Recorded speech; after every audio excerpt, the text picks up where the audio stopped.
sidang penonton dan sidang pendengar yang dilepas sekalian. Alhamdulillah, insyaAllah pada hari ini saya akan sampaikan berkaitan tentang rahmah. Bukan jualan rahmah, bukan rahmah karibal, tapi rahmah. Rahmah kalau kita takrifkan, rahmah merupakan belas kasihan ataupun kasih sayang. Dan hari ini saya nak ceritakan tentang rahmah dalam pelbagaian. Atau kalau kita lihat dalam zaman Nabi SAW, apa yang Nabi sebut, la yusalliyanna ahadun al-asra illa fi Bani Quraidah. Maksudnya apa? Nabi SAW beritahu dekat sahabat, jangan kamu solat sehingga sampai di perkampungan Bani Quraidah. Di situ ada dua golongan. Golongan yang pertama, dia faham bahawa hadis tersebut Nabi kata larangan dan solat hanya di kampung Bani Quraidah. Dan sahabat yang lain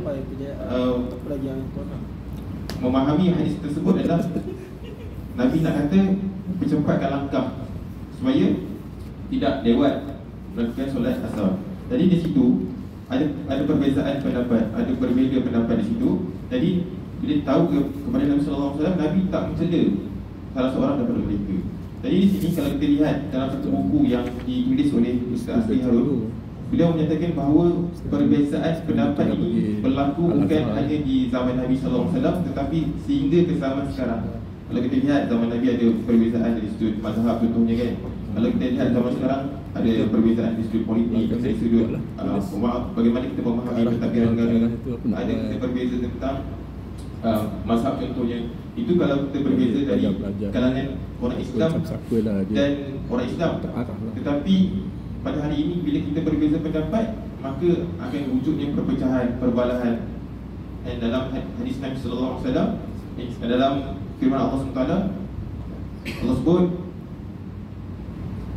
wala tanabazu bil alqab, janganlah kamu memanggil antara satu sama lain dengan gelaran yang buruk. Di sini kita walaupun kita berbeza pendapat, tetapi apabila kita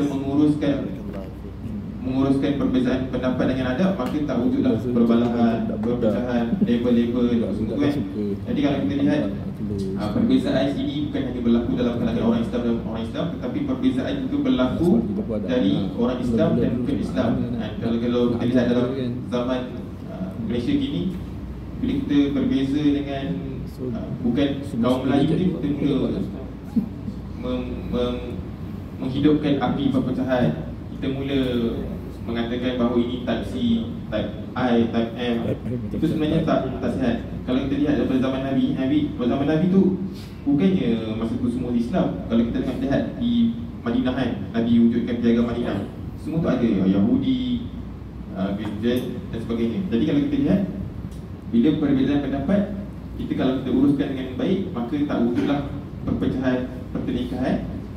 Dan kita kena amalkan fi ta'ayush. Apa itu ta'ayush? Ta'ayush ni kita boleh hidup dengan komuniti yang lain dan dilandasi dengan semangat kasih sayang, boleh berterangsur, boleh menerima kepelbagaian. Dan insyaAllah dengan kita amalkan seperti Nabi SAW, maka kita akan wujudnya masyarakat yang harmoni, insyaAllah. Sekian, terima kasih. Terima kasih.